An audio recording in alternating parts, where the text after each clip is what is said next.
Hi,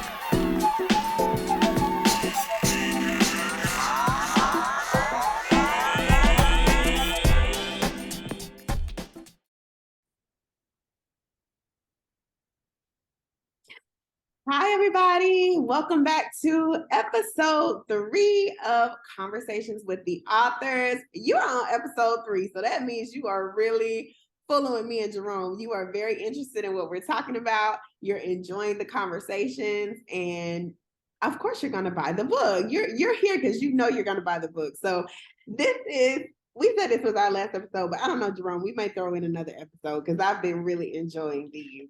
But these are the last 2 chapters of the book that we will discuss tonight, chapter 5 and chapter 6. So, Jerome, you want to say hello to everybody? Hey, how you doing?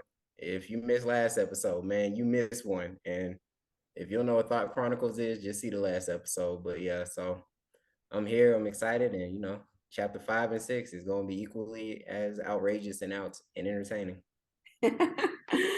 All right, and I totally agree. With that being said, let's get started.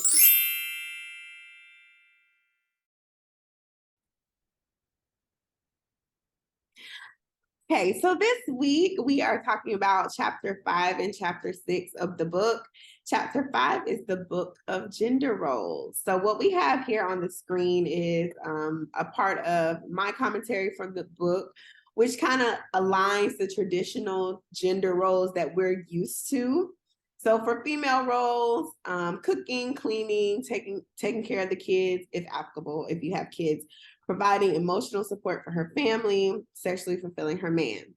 And then for the male roles, providing financially, leading the household, providing emotional support for his family, fulfilling manly tasks, and sexually fulfilling his woman. So these are some of the roles that we see men and women traditionally hold.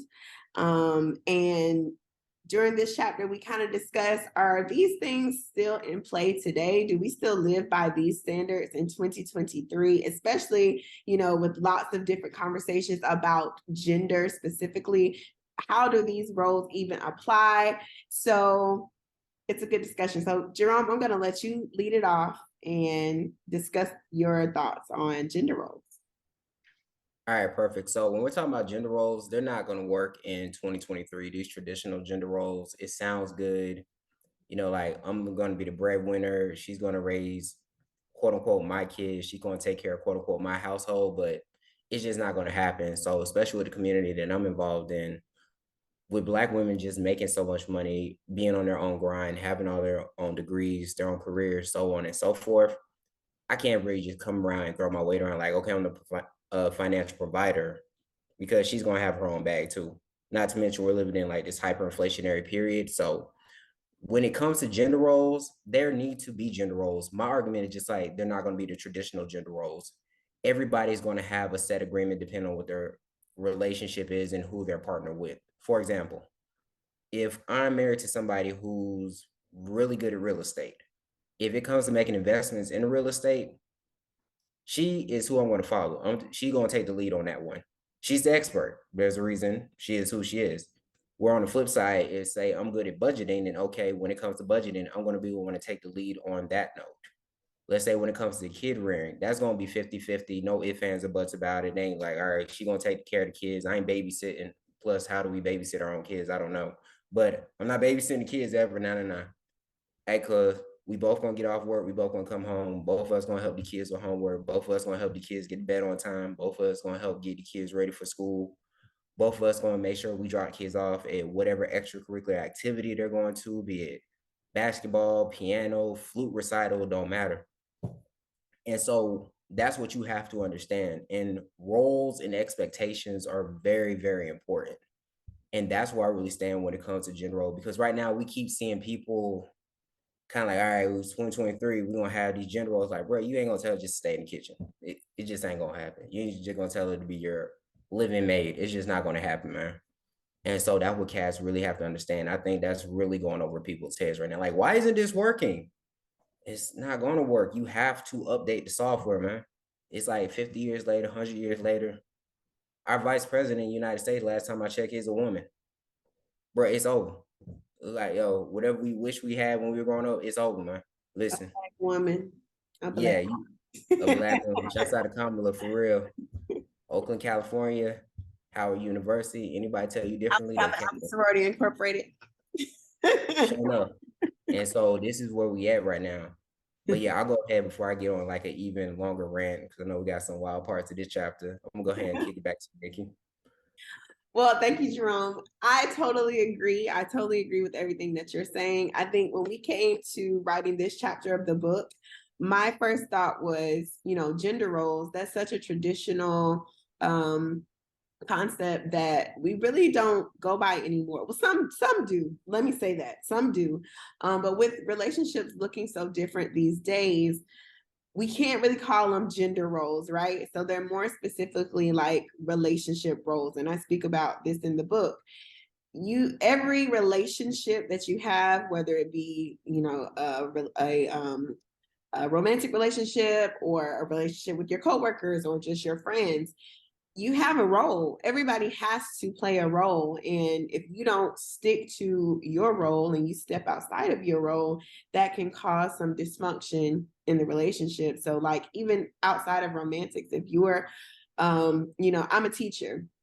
If I try to act like the principal, that's going to be a problem because my role is to be a teacher in the school. My role is not to give orders to anybody outside of children. But my role is not to run the school. That's her role. So trying to step on her position and not stay in my lane would cause a lot of trouble. And the same thing in your relationship. So like Jerome said, if you're with someone who is better at something than you, and it may not be a traditional role. If I'm dating a guy that's a chef, I'm letting him get in the kitchen and cook. I have no problem with letting him get in the kitchen and cook because that's his specialty. That's what he likes to do. And there's no problem with that. If I like to wash the cars because for whatever reason, that may traditionally be a male job. But if that's what I like to do, there should be no problem with me doing that. But I also don't see an issue with, go ahead, Jerome. Yeah, and what I want to comment on, just to elaborate on your point, there's a lot of back and forth between traditional men and modern day women. And I'm really looking at the traditional men, like they got three heads right now. Like, bro, what is you doing? You traditional. You want to be the financial provider. You want her to be a stay-at-home mom, a stay-at-home wife. Why do you keep talking to this woman who runs her own law firm? Why you keep talking to this woman who's a hairstylist? Right. Why you keep talking to this woman that make more money than you, bro? You chasing the wrong women. Like, yo, you go ahead. That doesn't necessarily mean that we can't fall into a traditional role. Like just because you're dating someone who may make more money than you or is a leader in her profession, in a relationship, depending on how you are, she could fall right into those traditional roles and cooking, cleaning, and treating you like the king as long as you're doing what you need to do. I can hit the lottery tomorrow. That's my response. It can And so happen. It can happen. I know it could happen. And I think the Powerball is like 700 million right now. So maybe I'll go play it. But what I'm getting at is with these men, you're trying to sit there and once again, like we're all adults now, which is really dope. Like a lot of us in our 30s now, which is also really cool. It's like we understand who we are as who we are. We're not Play-Doh. And so virtually for her to turn that off, like to be that leader at work, to be that boss at work, be that self-sufficient person, it's very hard for her to become reliant upon somebody else. And I know I can speak to this from my standpoint as a man, like, and we had a conversation recently about what's it called? We ain't gonna say her name, but like recently, like, hey, my job say I'm terminated and I ain't really trying to move in with my girlfriend, she cool with that, right? Mm-hmm. And let her financially support me, even though I love her, she loved me. So like, nah, I gotta go get on my own, gotta go get my own job. Like it's just very difficult to go from being this independent person. And I'm speaking from a man standpoint. Mm-hmm. Me always having my own stuff, being able to pay all my own bills. And then it's like, even if she cool with it, to be like, yeah, I'm gonna let her take the lead. I'm gonna let her be the breadwinner. And I'm now going to be financially supported by this person, whether it's 100% or even 50%. It just don't feel right. And so that's what I'm talking about when I'm looking at these traditional men trying to get with these modern women. Like, yeah, it could happen, but I'm like, bro, look, you going after the wrong women. Like, stop that right now. Yeah. Let those modern day women date modern day men and let them be happy together. Traditional men, just find a woman that's like, hey man, look, I'm just trying to push out 3 to 4 kids, raise these kids. That'll be the pride and joy of my life, and go live happily ever after. And that's when we get into the chapter as well, which is really important. Expectations. What expectations are you setting up front? I don't know how so many relationships make it past the first date. Like, are people not talking to each other? Just real talk. If That's so I come to the first date and I'm this traditional man, hey, look, I'm just looking for somebody, you know what I'm saying? Raise my kids, take care of my household, clean my dishes, wash my dirty laundry. If she's a modern day woman, she need to run like hell after that date. Like, she needs to go ahead and tell, hey, wait, to go ahead and give him the check, and I meet you, bro, and then just go ahead and slide. But people, they really aren't setting expectations up front. And so they're running into all these problems later on, and now they're complaining, everybody's stressed out, everybody's unhappy. So set expectations, make sure they're like some type of job posting. I believe I talk about this somewhat in the book. It could read like something simple. Mine's is very short because I have very low standards. Y'all could drag me from last episode to this episode. So mine's like, yo, is she cool having sex like 2 to 3 times a week? She got good organizational skills. Is she all right with never being allowed to sleep over at my place? She's understanding I'm not going to be committed to her and only her. We cool. And if she don't like it, then okay, don't submit your resume. I appreciate the realness. But that's so real. And going back to the comments you made, we're grown now. We are all in our 30s. Most of us who probably are watching this are in your 30s. And gone are the days of like trying to play into something that you're not, or like showing up as your representative. Like, I hate to keep referencing my relationship, but it's just the number one thing I have to reference. Literally on our second date, we sat in Starbucks for hours, like 6 hours, talking about this stuff, these things. Like, what are you looking for? What's the traditions that you're used to? Like, what specific things? Like, we not sugarcoating anything. I need to know specifically, because if they don't align, then there's no reason for us to go past this Starbucks date. And luckily, what we found was we were very similar. We both have very traditional values. We both grew up very similarly. And throughout our relationship, I've been able to reference that conversation and be like, this is how all this has played out. And it's literally everything I said and everything he said. We have not wavered from it. So it is very important, like you said, Jerome, to have those conversations and just to be honest, because what's the point of not being honest? You gonna play a character your whole relationship? No. Go ahead, Jerome. Exactly. And that's how people be in these relationships, be stressed out. Then now, next thing you know, people like, yeah, but maybe the second date is too soon. No. That's what dating for. That's what dating is for. Yeah. This is screening. Like, we keep referencing like jobs when we're actually writing in this chapter and even talking right now. Yeah, this is employment screening. If I look at the job credentials, they say, hey, bro, I want somebody, they got to have like a PhD. They got to have 20 years of experience. I need not apply. I don't meet the baseline criteria. Right. What people are doing is they don't even set a baseline criteria. Hey, we just hiring for a girlfriend, a boyfriend, and people just applying. Why keep getting these trash applicants? You ain't laid it out, man. Yeah. Just lay it off for start to finish. I know some people are afraid of rejection. Oh my gosh, what if they don't like me? Okay, you want to know what's worse? You pretend to be somebody else. Y'all get together, get married. Now, 10 years down the road, you're unhappy. You're sitting there stressing about whether or not you want to get divorced and break up your family because you're gonna marry somebody who you shouldn't have married and reproduce somebody you shouldn't have reproduced with. So what's worse? You come on a second date, y'all talk, and then y'all like, all right, we ain't got nothing in common, I'm out. Or y'all just wait 10 years later, and now your kids, they traumatized because mommy and daddy done split. They don't know what's going on. It's a lot. Exactly. It's like, man, save yourself the frustration up front. Know that this is your relationship. This is your happiness. Figure out, and I don't know if we dive in depth enough about this in the book. Maybe we do, maybe we don't. Purchase and find out. But when it comes to really knowing yourself and knowing who you are and what you like and don't like, what you want and don't want, and more importantly, what you need and don't need, that will help you so much in picking the right person. Yeah. And if you don't know your left hand from your right hand, bro, you forget about finding love. That's so good, Jerome. That's so true. You have to know yourself first before you can try to explain who you are to somebody else, because you're just gonna play into what they want you to be. If you're so interested in them and you just think this is the person for you, but you haven't even introduced them to the real you. So how can this be the person for you? And there's somebody for everybody. And I'll speak for Black women because it's difficult for us to find somebody out here. Okay, we go back and forth about this in the book, but I will stand on the fact that it is difficult for a Black woman to find a Black man to be her partner. And so a lot of times I do see women folding or not being who they authentically are, or just altering themselves to fit into whatever narrative they think this man wants to see, and they're miserable. Like, it comes out later that it's not sustainable, that you can't keep that up. You can't keep pretending to be somebody that you're not.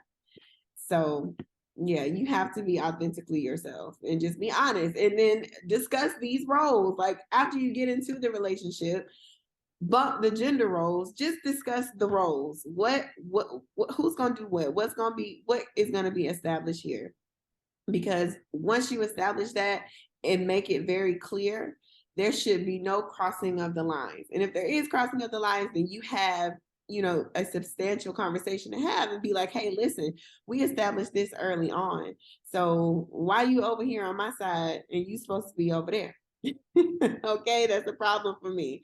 And I don't think it's an issue having a conversation like that. I think it's a grown-up thing to do, to address those issues so that they don't continue on. And it just keeps people in their lane and in their line. Go ahead, Jerome.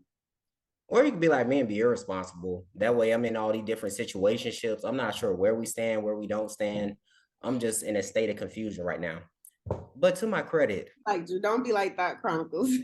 yeah, don't be like me. I'm just like, where we stand? I don't know what's going on. Sometimes we friends, sometimes we not. I'm just so confused. And every now and then one want to have like a serious conversation with me about something, like, okay, you can't do this and can't do that. I'm like, okay. I'm like, so we together now? What are we doing here? Right. I don't know. But just fair disclaimer, Nikki does a lot of men bashing in this chapter, and I do defend us to the utmost of my abilities.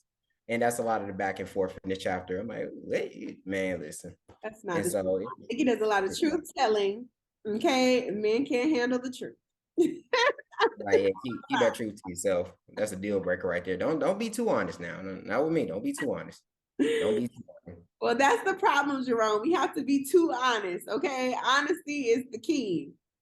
Because the worst thing in the world, and I say this all the time, what I have learned in these 31 years of life is that the most dangerous thing in the world is misinformation.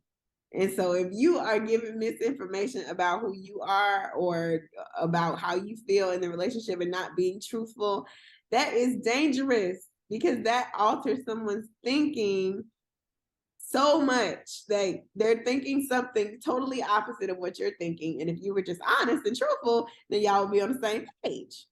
Jerome, and your situationships. Yes. We're not gonna make this about me.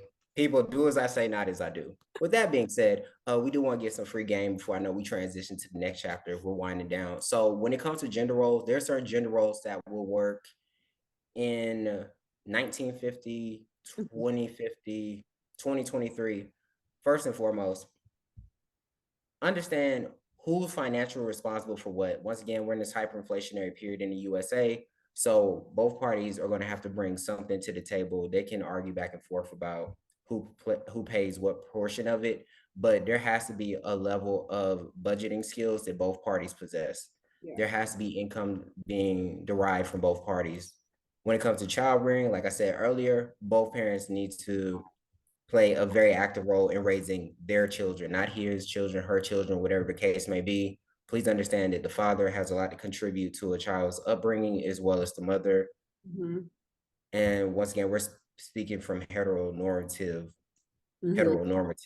perspective. So apologies if I exclude anybody unintentionally.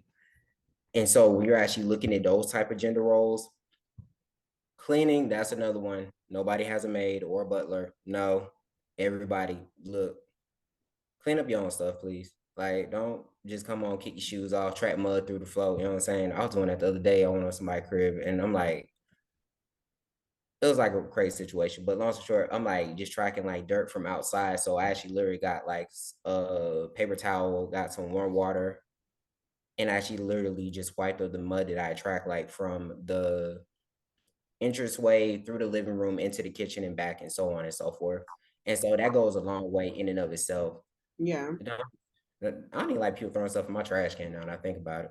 But yeah, don't cleaning, kids, finances. Like everybody's gonna play equal role in that. That's not gonna be, hey, this is all on one party, all on the other person. No, everybody's gonna play equal role in that portion of it.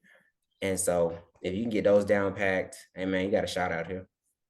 That's true. And just, yeah, I think because life situations have changed so much since like the 50s and 60s, where people were, women were staying home and taking care of the kids. And that's not the case anymore. My grandmother and grandfather had 12 children, and my grandmother didn't work. She stayed home with the kids. My grandfather worked. You know what I'm saying? Like, but in today's world, that can never happen unless you're a millionaire. Like everybody has to work here. And so, yeah, because those things have changed, these roles that are established have to alter as well. And they just have to be specific to your relationship. Like, you know, whatever works for you works for you. Whatever works for you works for you. Me and a few of my friends, and I know we got to move on, but this is a good topic. This is the last thing I'm saying. Me and my friends have this conversation all the time about fixing a man's plate. Who should fix it? Should you fix your man's plate? And for me, I say yes, I'll fix my man's plate. I have no problem with that. For somebody else, they may say no, he can fix his own plate. If whatever works for y'all works for y'all, and whatever works for us works for us. So don't try to put your standards on somebody else and make them feel like they should be doing something that differently because it works for you. Everything don't work for everybody. So yeah. Yeah. Right quick. You have something on here about fulfilling manly tasks. I just want to expound upon that right quick, 30 seconds. Dude, some stuff, it don't matter if it's 1950, 2050, 2023. It's just your job. Take the trash out. Hey, she get a flat tire, you gotta change that flat tire. Anything with her car oil change, you got to make that happen. If y'all sleeping and y'all hear a bump downstairs and everybody upstairs is asleep, hey bro, you gotta grab your tool and go see what it is, and you gotta get that resolved. Yes, So yeah, certain manly tasks, that's what we're talking about. Like those ain't going away, bro. You the protector.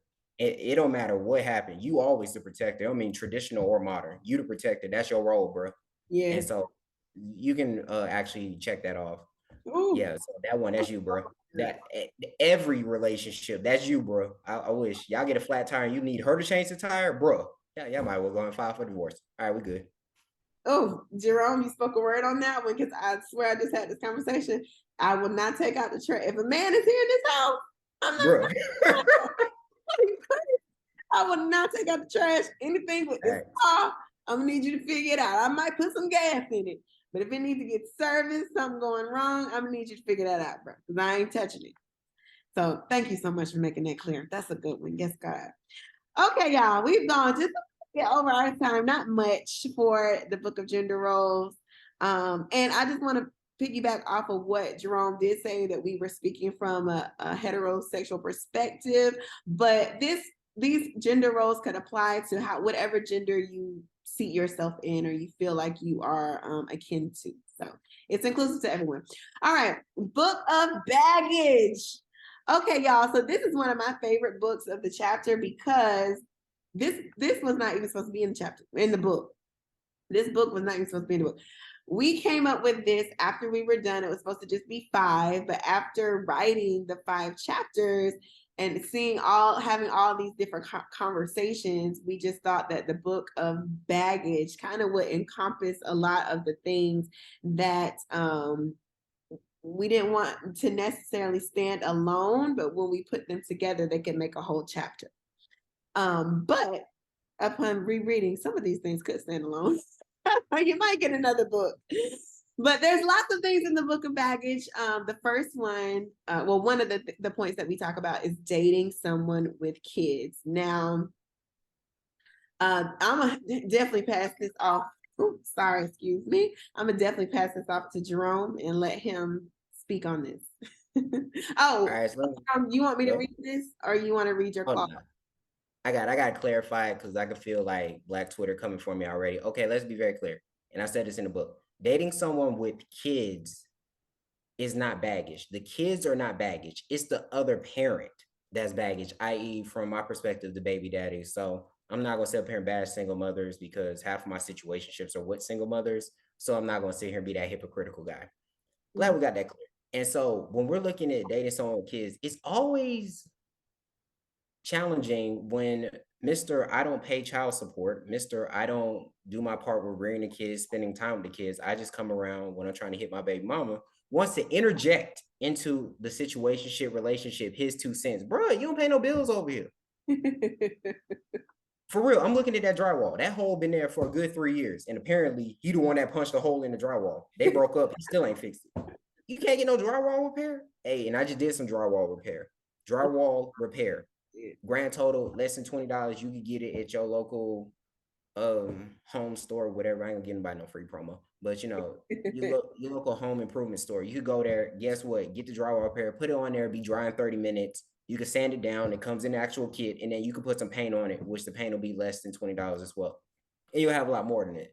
And so that's the situation where I actually wrote an entire agreement in chapter 6. Like I just went off the edge on this one. Like I wrote like it's literally a legal contract that I wrote in there. Like it's a full legal document. It even has the part where he writes his name in and signs it just so he understands where we do and don't stand on this.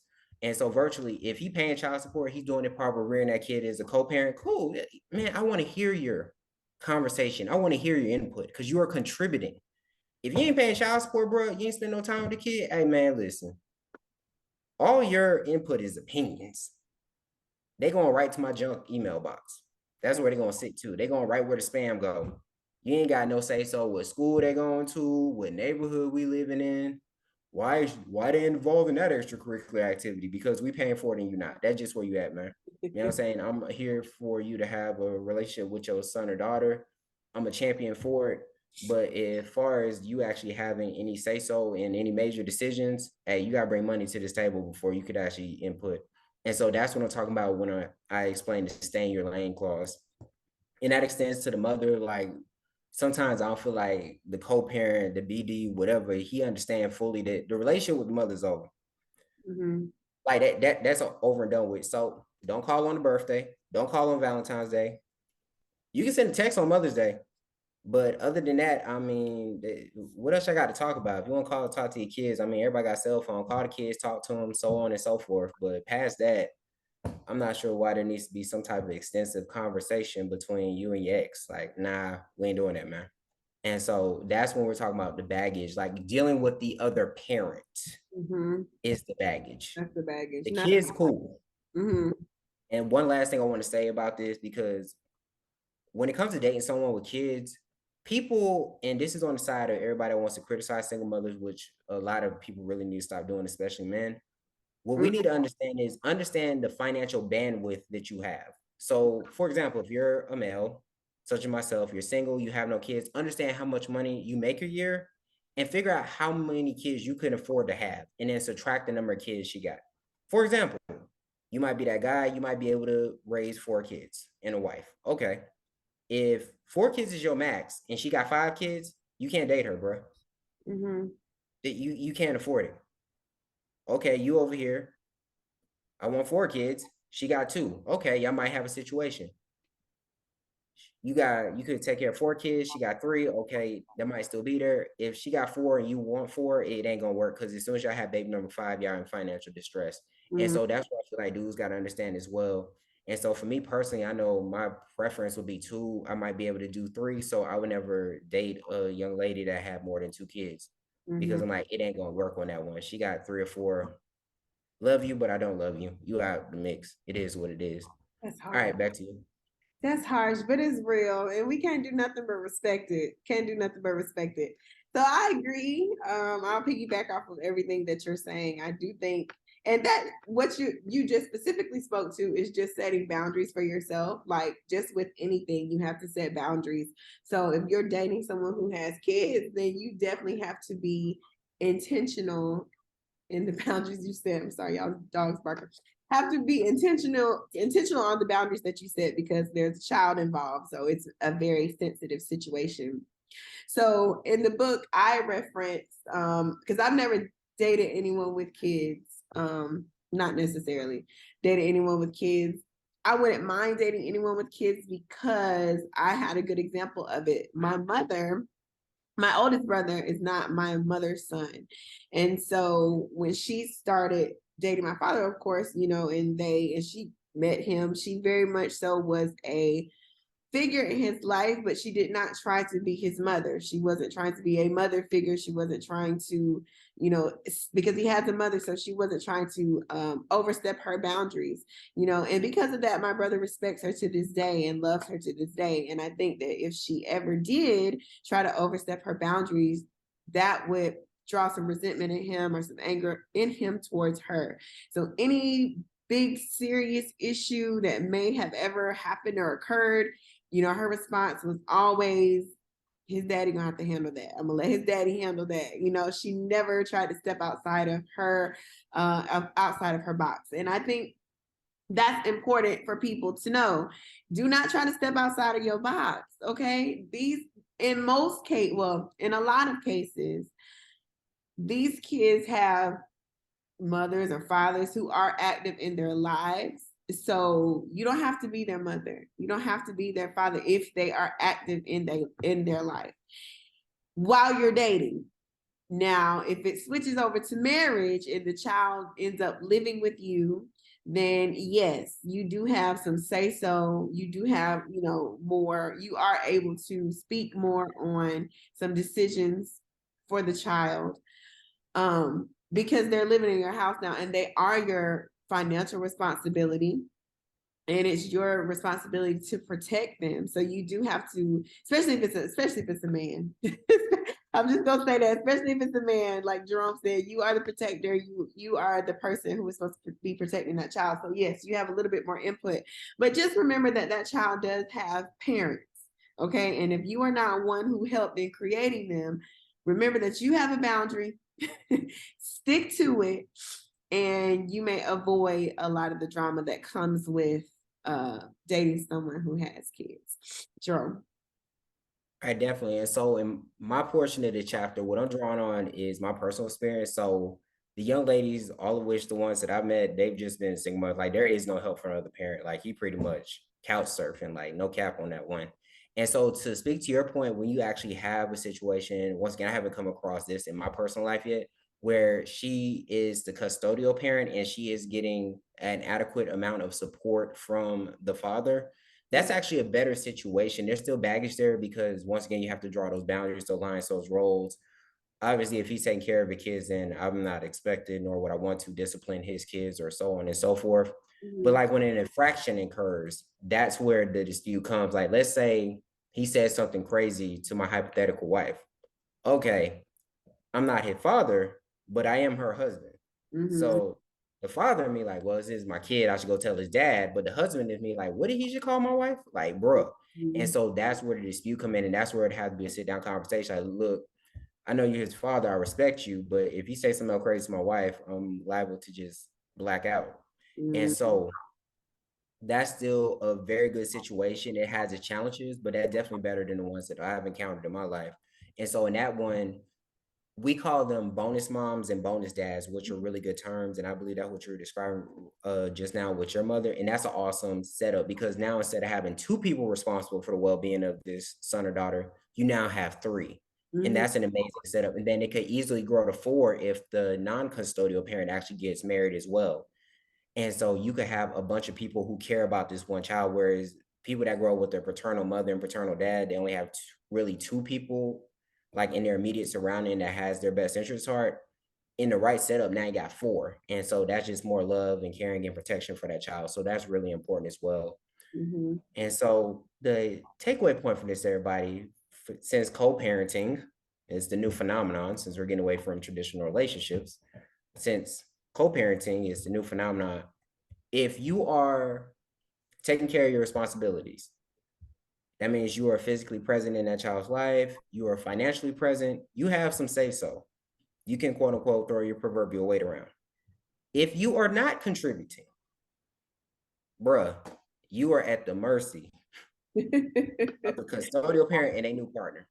Yeah.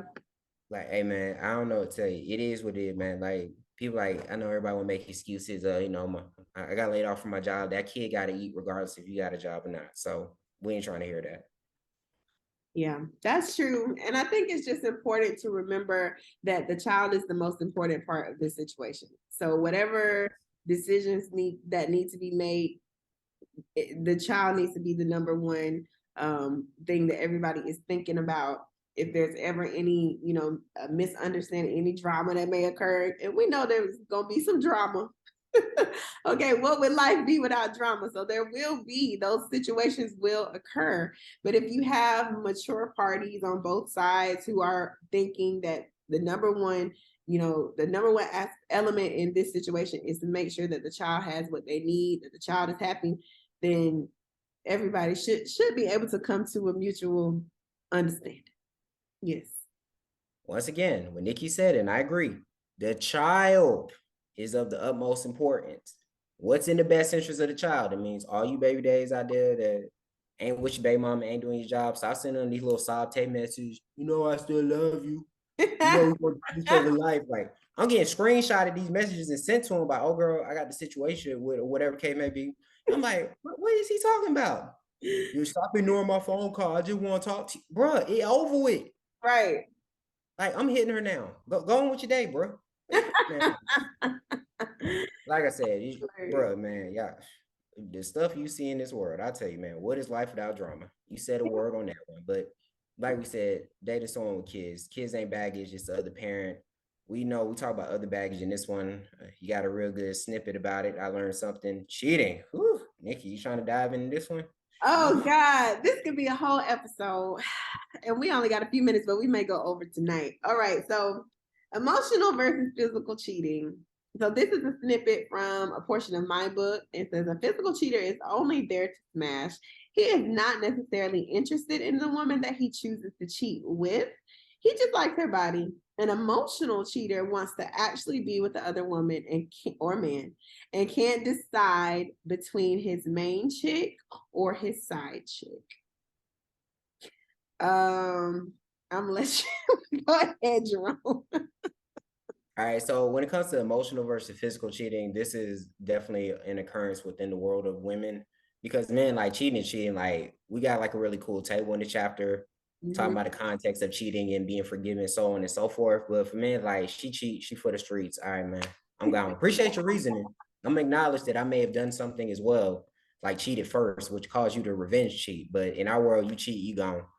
Double standard, it is what it is. Yeah. Okay, with that being said, something that I want to dive into. So, Nikki, you're saying emotional cheating is more detrimental or more harmful than physical cheating. Yes. Okay, so this is, and I posted a question in the book, so I'm gonna pose it now. Once again, y'all know I'm ratchet. I just gotta ask. Okay, so is there like some type of ratio between physical cheating and emotional cheating? Like, does 10 acts of physical cheating equal one emotional cheating? Is it like 20-50? Like, what is the ratio? I need to understand my leeway here. Listen, I don't know the ratio. I don't know. I just know that if you are okay, so example, and we're gonna talk about a show. Love and Marriage Huntsville. Watch Love and Marriage Huntsville. You are privy to the fact that Martell cheated on Melanie for like I don't know how many number of years, okay, with this girl and eventually had a child with her. That is emotional cheating. That is emotional cheating. If Martell would have had an encounter, a sexual encounter with this girl, of maybe one time, two times, maybe even three times, but wasn't trying to actually build a relationship with her, which that doesn't make sense, but then that's just physical cheating. He likes her because of her body, and he's just trying to get what is the word I'm looking for? He's just trying to get pleasure from that situation. He's not necessarily trying to build a relationship with her. But if you cheat with somebody for years and have a child with them and do all of these things, then you are trying to have a relationship. It seems like you're trying to have a relationship with them. And to me, that's worse. To me, that's worse. Because you can do the Kevin Hart and just have a bad night, do something wrong, and it didn't mean anything. But when you actually are trying to have a relationship with somebody, and like you really playing in my face. You really playing in my face because you really can just break up with me. You can just say this ain't working for me. You ain't got to give me a reason. You can just break up with me because clearly I'm not fulfilling you in whatever way. And then you can let me move on about my life and you can move on about your life. Once again, the most dangerous thing in the world is misinformation. So if I'm believing that we're good and we don't have any problems, and maybe he really is working late or he like to go to the gym at night, okay, that's his prerogative. And you really at such and such house building a family with her, okay, clearly putting my life in danger because she had a baby, so that means that there was no protection being used, putting my life in danger. Come on now. Go ahead, Jerome. All right, so we are recording, and if you remember from episode 1, I told you sometimes I fail when it comes to difference between listening and hearing. Right now, I'm obviously just hearing, not listening. So if I'm understanding you correctly, physical cheating, okay, emotional cheating, not okay. No, that's not. You're not correctly. You are not understanding me correctly. But let me say this: both of them are wrong, and there will be people. This is going to be a controversial point because there are going to be people that disagree with me that have the same aspect that you have. Cheating is cheating.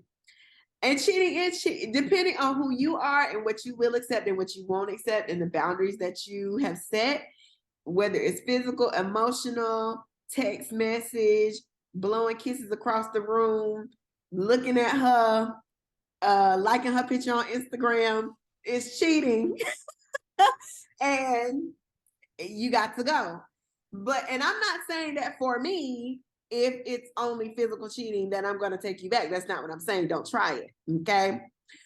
But what I'm saying is that there is a difference. I see that there is a difference. Neither one of them are right, but there is a difference. One you maybe can redeem yourself from, and one is a bit more detrimental to the relationship, I think. Got you on that one. And I'm glad you brought that up, like with regards to possibly redeeming oneself, because we talk about this in the chapter 2. Once again, we give a lot of free game. So when it comes to cheating, and we're just going to use cheating in a generic sense here, we actually speak about it from both sides of the coin. Like, were you the person who did the cheating or were you the person that got cheated on? So if you're the person that did the cheating, understand this, you're going to have to rebuild that trust. You're going to have to extend that care. Like, hey, what can I do to do better? And you're going to be at the mercy of the person. If they want you to jump through 10 rings of fire, you know what I'm saying? Just to get their trust back, then if you want to stay in that relationship, you got to do it. And then if you're the person that got cheated on, understand that once you approach this person, like, hey, I know you cheated, so on and so forth. Here are my stipulations to regain my trust. That person, if they agree to it, that's what they have to do. Like the bench, you can't move the goalpost. You can't say you got to jump through 10 rings of fire. They jump through 10 rings of fire. Nah, I want you to do 20 more. Nah, we ain't doing that. It's like at that point, you say, hey, this is how you hurt me. This is what you have to do to regain my trust. And if they agree to do it and they do it, then just let it be that. Yeah, they cheated in the past. We work through it. Life goes on. Don't just keep hanging it over their head like a dark cloud for the rest of the relationship. Like it does you no good. That person no good. Yeah, person that cheated, just free game on this one. And I actually put like real cool table. Like depending on who you cheated with, just know that relationship, whatever that is, like you cheat with your coworker, you might well put in your 2 weeks notice. Hey, you gotta find somewhere else to work. It's like, woof. Nah, bro. You can never like, hey, you gotta switch firms, whatever you gotta do if you want that relationship. And obviously, in the case, we're pretty much talking about a marriage type situation on that one. Shoot. You cheat with a stripper? Nah. New edition. Can you stand the rain? He'll never know because he ain't making it rain no more. Yeah, like, you can't go to a blue flame, bro. It's over. Don't even ask. But with a stripper, see that's one instance that I would say that's physical cheating. You ain't trying to have no. You was at the strip club and drank a little bit too much, okay, and something went down. I don't know. That may have been the Kevin Hart situation. I don't know that you're physically trying to have a relationship with her, but that you're emotionally trying to have a relationship, but it was just a physical thing. I don't know. Oh yeah, I agree with you. Right. Neither one of them But are right. remember, Both of them are yeah, wrong. And depending on who you are and what boundaries you set, you just have to let your they should know what you would accept and what you won't accept. But either way around it, just don't cheat. Guys and women, don't cheat. Like, once again, all of that goes back to communication. Just break up with them. If you don't want to be with them or they're not pleasing you in whatever way, then either have that conversation. And if they don't fix it or they don't see any problem that they need to fix, then just move on. There maybe is somebody else in the world for you. Did you ever think of that? I don't get cheating. You gotta lie too much. I'm not a good liar. I don't know. I couldn't do it. you don't have to lie. You just have to omit the truth. That's all you really got to do. Shut up, Jerome. Shut up. Just to omit it. She ain't asked where you were last night. God dang, you don't tell her. Keep it right on going. But the best cheaters, they do. They be like, oh, I was at the strip club last night. He was. Yeah, perfect. He was Don't button up and just in the private room. exactly. I know I got a few lap dances, and then everything that happened after the lap dance, she don't even know that. That's horrible. Oh. Exactly. Like, yeah, you don't have to lie at all. You just have to know to be quiet. But how's your day? It was good, man. Really relaxing. Oh, women beware. Beware of these blanket answers. You gotta get specifics. I'll be like, nah, how was your day? Start from the beginning. You need timestamps. Say, hey, bro, where were you between this time and that time? Right, right. Exactly, man. Hopefully, when ladies and men, you won't have to deal with any cheating from your partners. All of us on this call have wonderful partners, or will find a wonderful partner who will not cheat, and you won't even have to worry about it. But beware. Don't be stupid. Okay, John, anything else in the book of baggage? I just picked 2 points, but there's so many things in there that we could have talked about. Is there anything else that you wanted to talk about specifically? Yeah, not anything else, but definitely people read through the book of baggage. We also talk about people that bring past trauma into the new relationship. That's actually a more relatable topic than even dating with kids or physical versus emotional cheating. Mhm. So we didn't really have time to delve into that one, but definitely you have to show a level of patience and empathy, especially when we're looking at something serious like domestic violence. She's Mhm. been subjected to domestic violence. So even though I never hit her, understand that I can't actually raise my voice at her, or it's not productive to raise my voice at her because she may just shut down as a function of what she's been through in the past. So Mhm. on that note, free game on that one, like be cognizant of that. Do what you can as she works through that type of trauma. And after a certain period of time, if she can't work through it, or if you just can't deal with that type of baggage, then just go ahead and bounce. Like, look, love you, but this ain't gonna work. And then you just go ahead and slide. But yeah, that's a really good one that we had in this book as well. Yeah, I almost put that in here. But yeah, that can turn a little dark. But Mm-hmm. okay, well, let me stop sharing so y'all can see us all the way. Okay, well, I'm not gonna say this is the last episode, Jerome, because I'm not gonna say we're not gonna do another one. I think we got some more episodes in this. What you think? Yeah, maybe one more episode, depending on what the fans want. If they want like a Q&A, like, hey, based on what was said in episode 1, 2, or 3, definitely like I'll be all for like just answering questions, whether they want to come on live or if they just want to submit pre-questions. Like, how do you navigate this? And then I'll give them my ratchet response and you'll give them responsible answers and we'll move forward like that. So yeah.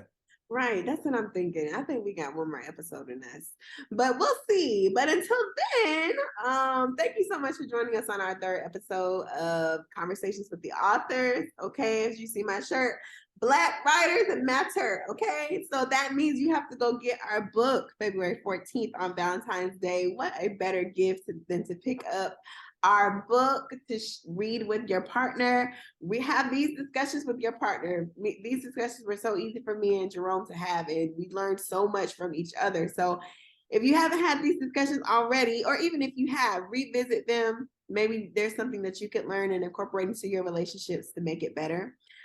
We've had a lot of fun doing these, and I'm just super excited about the release of the book. So make sure that you pick it up on February 14th.